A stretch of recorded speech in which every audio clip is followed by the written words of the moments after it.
Iraq के उत्तर में Sulaymaniyah के पहाड़ों के ऐन ऊपर एक जवान और खूबसूरत लड़की अकेली एक कपड़े से बनी झोंपड़ी में रहती थी। लड़की काफी अरसे से तन्हा थी और उसके पास कोई आया नहीं था। एक शाम जब लड़की पहाड़ की एक बुलंद चोटी पर बैठी थी, उसे नीचे से किसी के आने की आहट सुनाई दी। जैसे ही वह उठी और नीचे झांका, उसने एक बुजुर्ग शख्स को ऊपर आते हुए देखा। बुजुर्ग के हाथ में तेल की एक छोटी सी शीशी थी। लड़की के दिल में हलचल सी मच गई, जैसे कई सालों बाद कोई इस वीराने में आया हो। उसने जोर से आवाज लगाई, सुनो, इधर आओ, मेरे पास आओ। बुजुर्ग मालेशिया जो नीचे से चढ़ता चला आ रहा था, उसकी आवाज सुनकर रुक गया। फिर आहिस्ता आहिस्ता ऊपर की जानिब बढ़ने लगा। लड़की बेकाबू होकर उसकी तरफ दौड़ी और जैसे ही वह पहाड़ की चोटी पर पहुंचा, लड़की उसके पास आई और बाजू को पकड़ लिया। जब उसकी नजर बुजुर्ग के हाथ में मौजूद तेल की शीशी पर पड़ी, तो उसकी आंखों में चमक आ गई। लड़की के दिल में एक अजीब सी कशमकश पैदा हो गई। वह खामोशी से बुजुर्ग का हाथ पकड़कर उसे और ऊपर एक सुनसान चट्टान की तरफ ले जाने लगी। बुजुर्ग मालेशिया हैरत से उसकी तरफ देखता रहा। अरे कहाँ ले जा रही हो मुझे? मेरा हाथ क्यों पकड़ा है? लड़की ने जवाब न दिया, बस उसका हाथ मजबूती से थामे रखा। वे दोनों एक बुलंद चट्टान तक जा पहुंचे, जहां परिंदा भी पर न मार सके।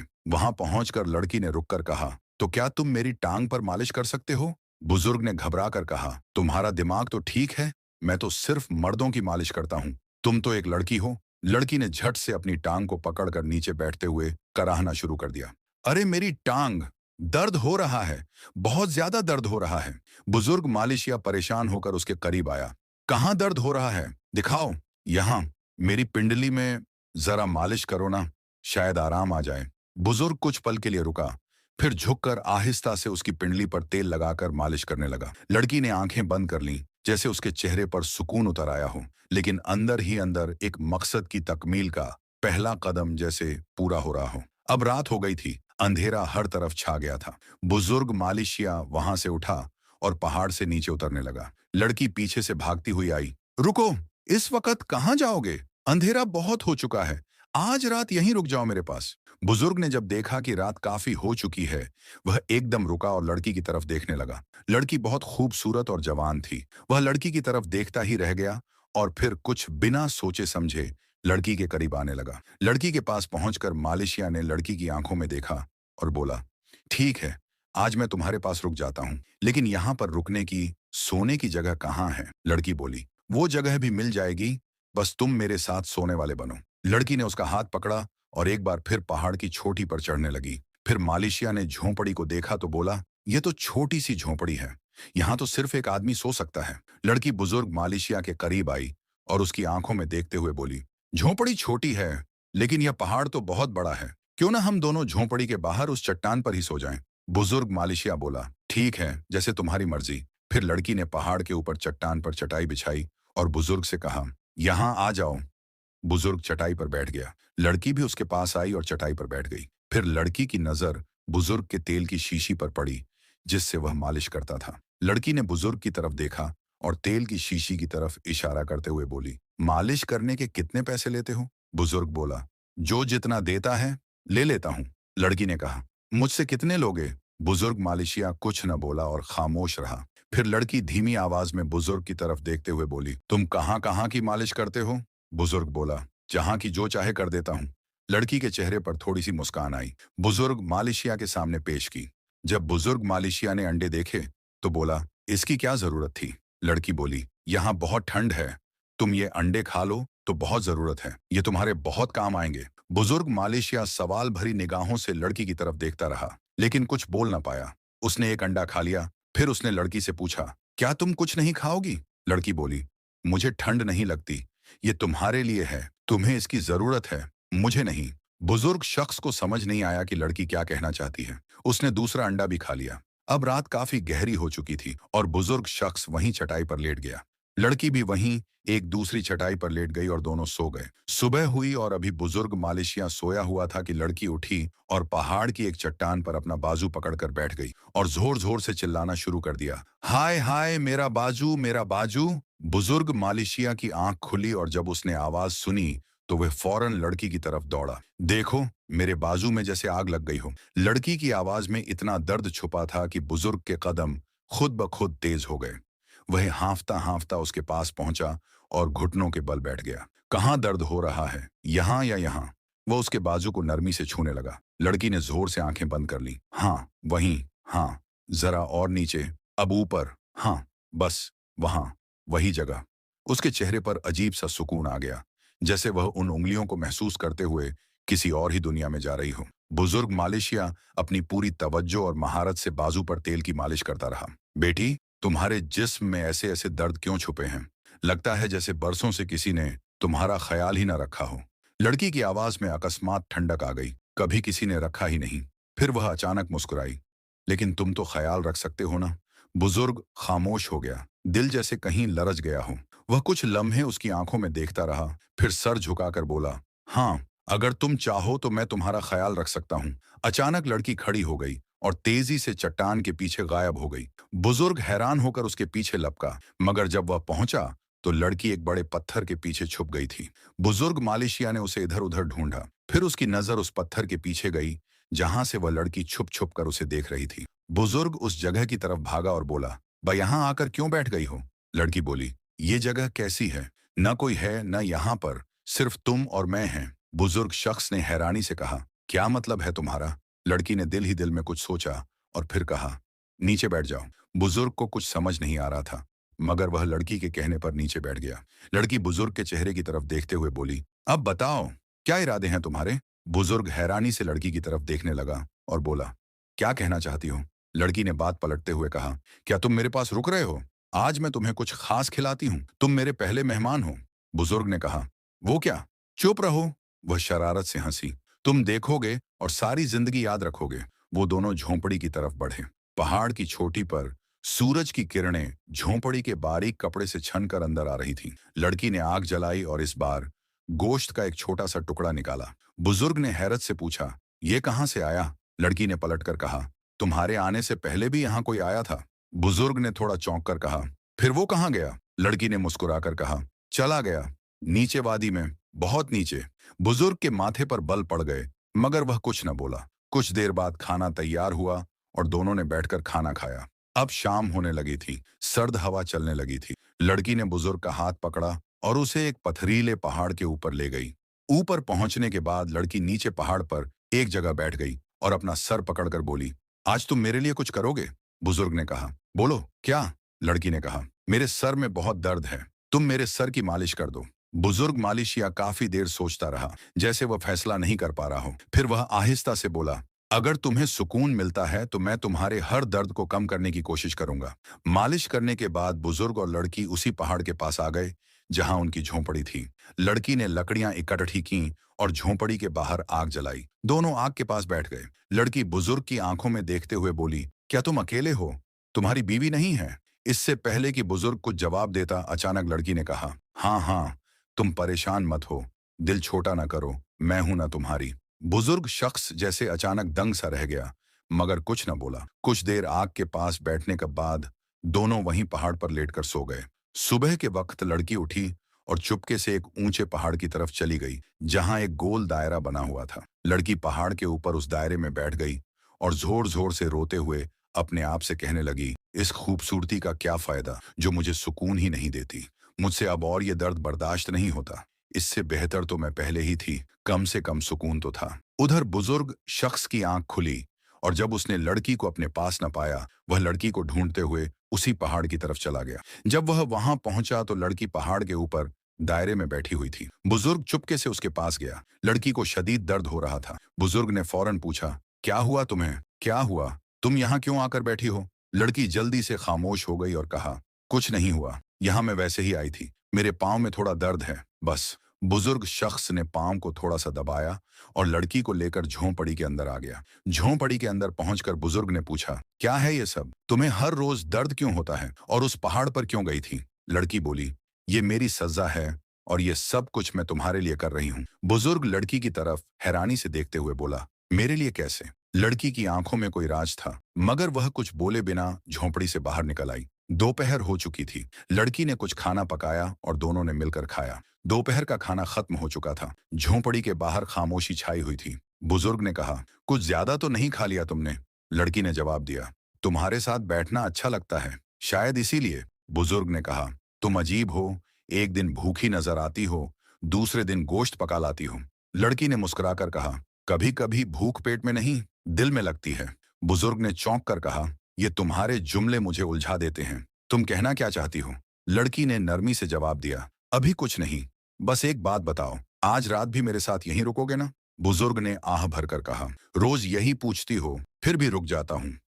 तुम रोकती हो, मैं रुकता हूँ। लड़की ने सर झुकाकर कहा, अभी मत जाओ, मत जाओ तो बेहतर। बुजुर्ग ने कुछ लम्हे खामोश रहकर पूछा, अगर मैं चला गया तो क्या होगा? लड़की ने आहिस्ता से कहा, तो वो दर्द लौट आएगा। बुजुर्ग ने चौंक कर कहा, आज फिर कहाँ दर्द है? लड़की ने जवाब दिया, दिल में। बुजुर्ग ने थोड़ी देर चुप रहकर कहा, उसकी तो मेरे पास दवा नहीं है। लड़की ने शरारत से कहा, तुम्हारे हाथों में शिफा है, तुम्हें क्या पता? बुजुर्ग ने हंसते हुए कहा, तुम मुझसे खेल रही हो। लड़की ने संजीदगी से कहा, अगर खेलती तो तुम हार चुके होते। बुजुर्ग खामोश हो गया। लड़की ने आहिस्ता से कहा, बूढ़ा चुप हो गया। लड़की ने आहिस्ता से कहा, चलो एक जगह ले चलती हूँ तुम्हें, जो तुमने अभी तक नहीं देखी। बूढ़े ने पूछा, कहाँ? लड़की बोली, पहाड़ की दूसरी तरफ एक गुफा है, छोटी सी। दोनों पहाड़ के दूसरे हिस्से पर गए। बूढ़े ने गुफा में झांकते हुए बोला, यहाँ तो अंधेरा है। लड़की ने धीमे लहजे में कहा, इसीलिए पसंद है मुझे, कोई चेहरा नहीं, कोई आईना नहीं। बूढ़े ने हैरत से पूछा, ये गुफा तुम्हारे लिए है? लड़की ने जवाब दिया, नहीं, मेरे माँ जी के लिए है।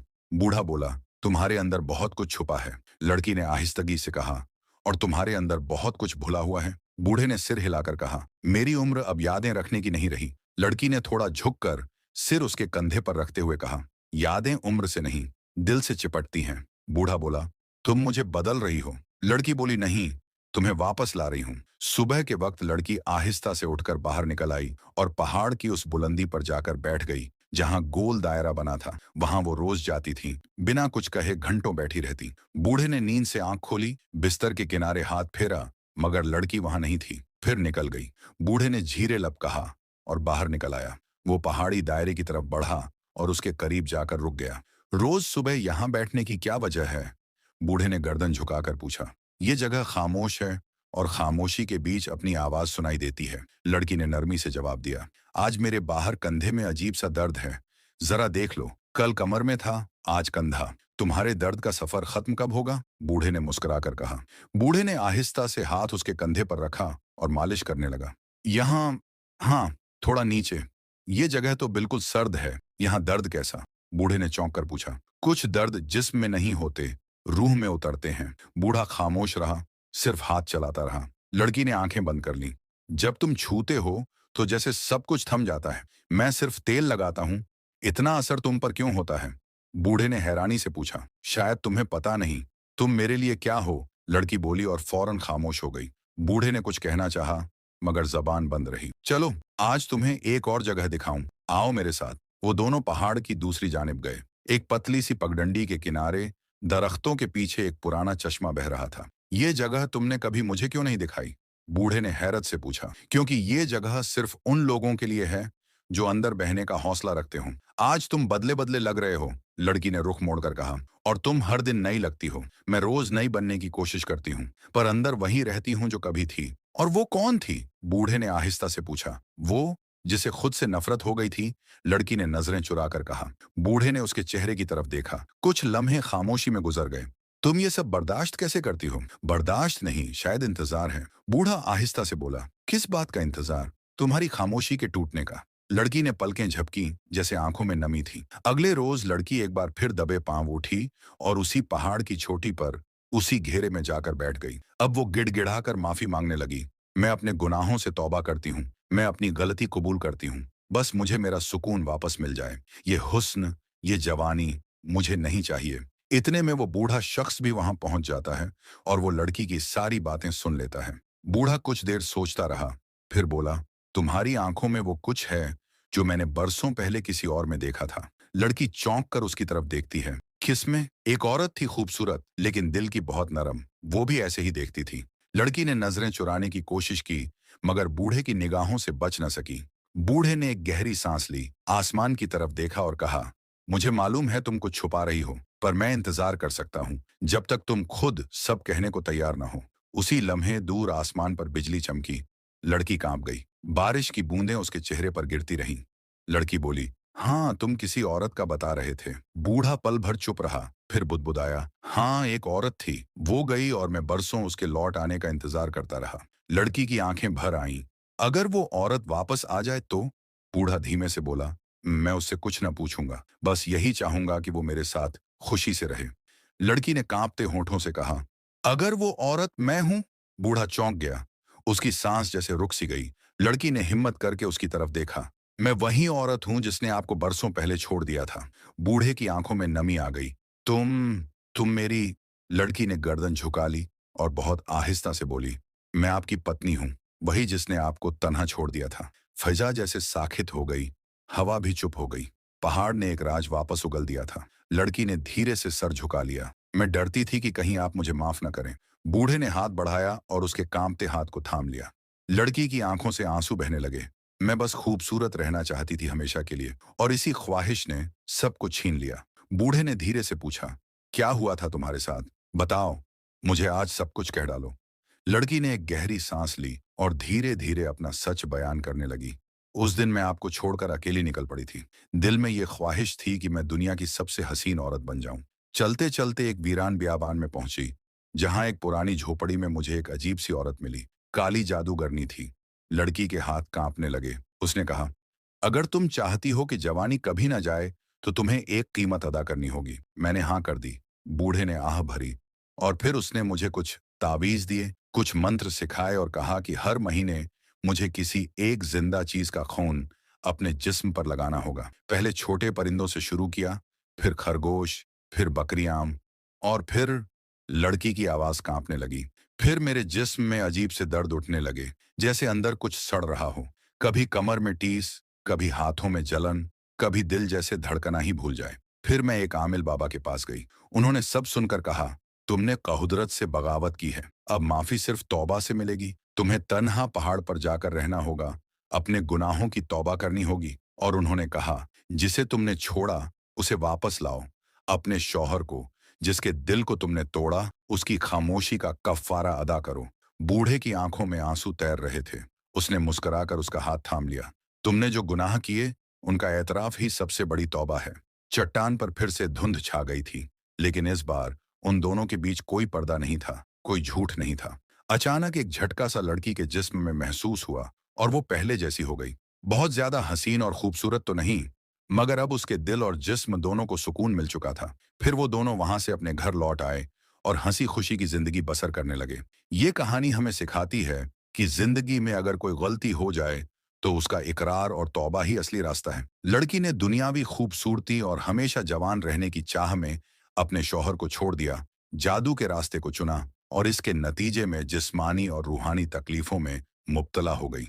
लेकिन जब उसे अपनी गलती का एहसास हुआ, और इसके नतीजे में जिस्मानी और रूहानी तकलीफों में मुब्तला हो गई, लेकिन जब उसे अपनी गलती का एहसास हुआ, तो उसने तौबा की, सच का सामना किया और अपने शौहर को ढूंढकर उसकी खिदमत की। बूढ़ा मलेशिया, जिसे वो बरसों पहले छोड़ चुकी थी, न सिर्फ उसे पहचान गया, बल्कि उसके माजी को माफ भी कर दिया। उसने लड़की को सजा नहीं दी, बल्कि खामोशी से उसके साथ खड़ा रहा। जिससे हमें यह सबक मिलता है कि सच्चा प्यार इल्जाम नहीं लगाता, बल्कि समझता है, इंतजार करता है और माफ करता है। आखिरकार जब लड़की ने अपने गुनाहों का एतराफ किया और सच्ची तौबा की, तो न सिर्फ उसके जिस्म से दर्द खत्म हुआ, बल्कि उसे दिल का सुकून भी मिल गया। हर सच्ची कहानी में छुपा है एक संदेश। सच्चाई का रास्ता कभी आसान नहीं होता, पर जो सच्चा है वही महान होता है। अगली कहानी तक अलविदा।